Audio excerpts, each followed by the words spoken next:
बंगाल में भी दिखा योगी का भौकाल। कोलकाता में वामपंथी छात्रों ने काटा ऐसा बवाल, ममता के मंत्री फिरहाद को भी याद आए योगी।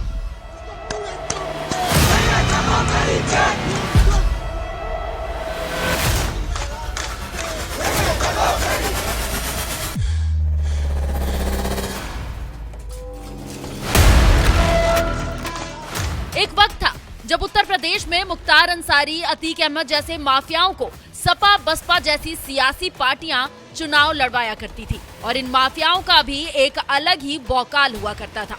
लेकिन साल 2017 में जब सीएम योगी ने उत्तर प्रदेश की सत्ता संभाली, सब कुछ एकदम बदल गया, क्योंकि सत्ता संभालते ही सीएम योगी ने सबसे पहले गुंडे, बदमाशों और माफियाओं पर लगाम कसना शुरू किया। और आज अतीक, मुख्तार जैसे दोनों ही माफिया जहां जहन्नुम में पहुंच गए, तो वहीं उनका साम्राज्य भी मिट्टी में मिला दिया गया। पूरे देश के अंदर हर माफिया और हर राष्ट्र विरोधी तत्व उत्तर प्रदेश पुलिस से भय खाता है। मैंने तो एक ऐसा भी दुर्दांत माफिया को देखा था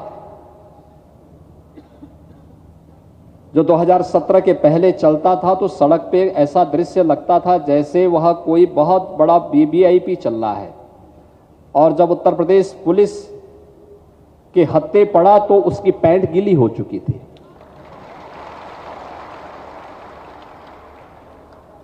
मैंने वो दृश्य देखा है। ये बदलता हुआ नए भारत का उत्तर प्रदेश है। जिस योगी सरकार के डंडे से बड़े माफियाओं की भी पैंट गीली हो जाती है, उस योगी सरकार का भौकाल तो अब ममता बनर्जी के पश्चिम बंगाल में भी दिखने लगा है। यकीन नहीं तो ममता सरकार में मंत्री फिरहाद हाकिम का ये बयान सुन लीजिए। कैसे सीएम योगी का नाम लेते हुए कह रहे हैं कि आप बीजेपी शासित राज्यों में गुंडागर्दी नहीं कर सकते, योगी तो गुंडों के पैर तोड़ देते हैं। खूब अन्याय, गुंडाबाजी যে কোনো বিজেপি স্টেটে এই এটা করতে পারতো, যোগীর স্টেটে করতে পারতো, হাড়গোড় ভেঙে দিত মেরে। এখানে মমতা ব্যানার্জি গণতন্ত্র রেখেছে, তাই এই গুন্ডাগুলো লাপাচ্ছে। খুব অন্যায়। কেন, কি দরকার ছিল? কোথাও এই তাণ্ডব লীলা করা, অরাজকতা করা, এটা কখনো রাজনীতি হতে পারে না। ममता सरकार के मंत्री फिरहाद हाकिम ये बात अच्छी तरह से जानते हैं कि योगी के यूपी में किसी को इतनी हिम्मत नहीं कि वो कानून से खिलवाड़ करे, क्योंकि ऐसे अराजक तत्वों से निपटना योगी सरकार की पुलिस को अच्छी तरह से आता है, जिसका ट्रेलर भी यूपी पुलिस ने संबल कांड के दौरान दिखा दिया था, जब दंगे को अंजाम देने वाले आरोपियों को ढूंढ कर जेल की सलाखों के पीछे पहुंचाया गया, और जिसने भी पत्थरबाजी की उनके पोस्टर्स भी चौक चौराहों पर लगवा दिए गए थे। गुंडे, बदमाश हो, बड़े से बड़ा माफिया हो या फिर अराजक भीड़, योगी की पुलिस कानून तोड़ने वालों को इसी तरह से सबक सिखाती है। यही वजह है कि पश्चिम बंगाल के मंत्री फिरहाद हाकिम भी जादवपुर यूनिवर्सिटी में विरोध प्रदर्शन कर रहे छात्रों को योगी का डर दिखाते हुए कह रहे हैं कि यही काम अगर योगी के यूपी में किया गया होता तो मारकर हड्डी तोड़ दी जाती।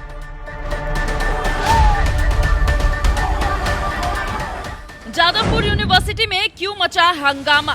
दरअसल पश्चिम बंगाल की राजधानी कोलकाता की जादवपुर यूनिवर्सिटी में छात्र संघ चुनाव कराने की मांग को लेकर पिछले कई दिनों से लगातार विरोध प्रदर्शन हो रहा है। एसएफआई, एआईएसए और डीएसएफ जैसे वामपंथी छात्र संगठनों का ये विरोध प्रदर्शन इस कदर उग्र होता जा रहा है कि 1 मार्च को यूनिवर्सिटी पहुंचे बंगाल के शिक्षा मंत्री बाद्री बसु का घेराव कर उन पर हमला कर दिया गया।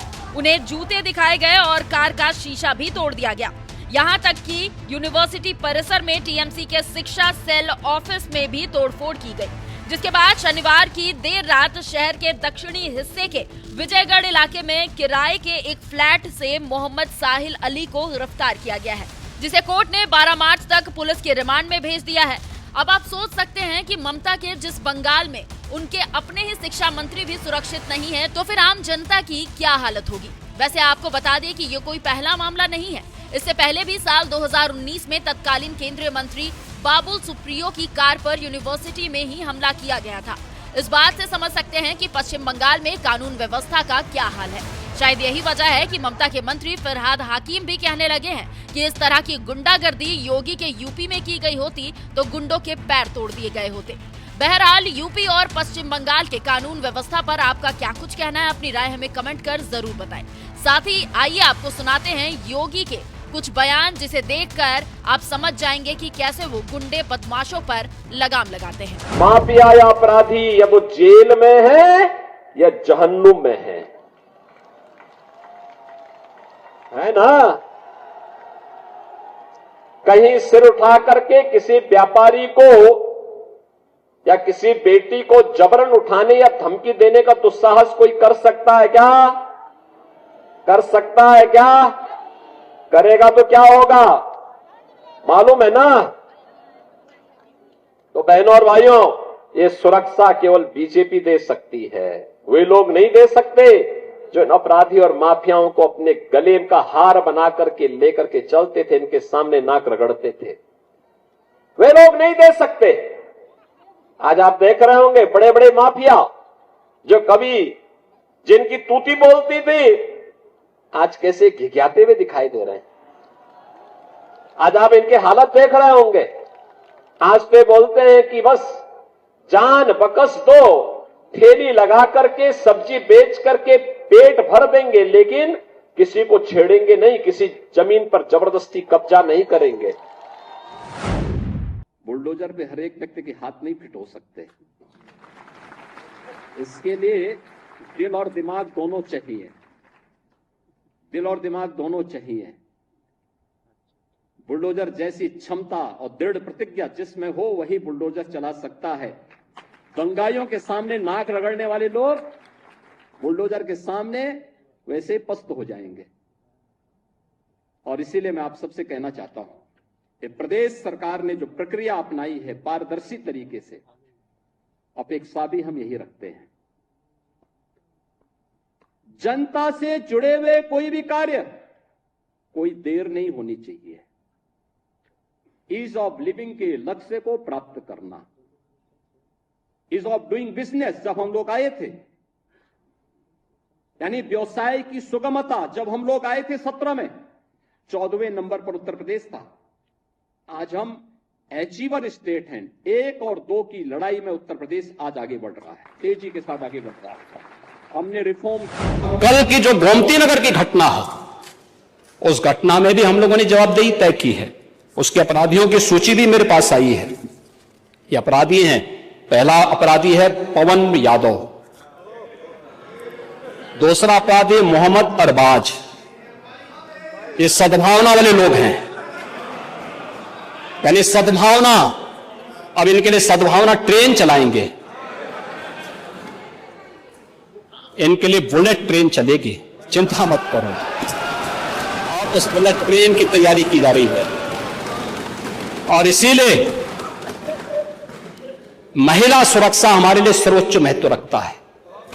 हमने इस बात को पहले दिन कहा है, कोई खिलवाड़ करेगा तो उसका खामियाजा भुगतेगा।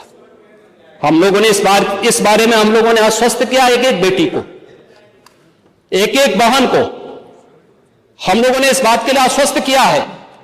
और मैं फिर इस बात को कह सकता हूं, इस घटना को हमने गंभीरता से लिया है।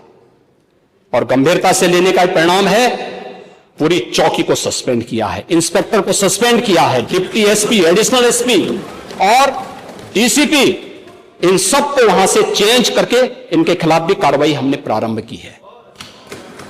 जो भी व्यक्ति प्रदेश के अंदर अराजकता और अव्यवस्था पैदा करने का प्रयास करेगा, मैं फिर कहूंगा, हम सबका सम्मान करेंगे, सबको सुरक्षा देंगे।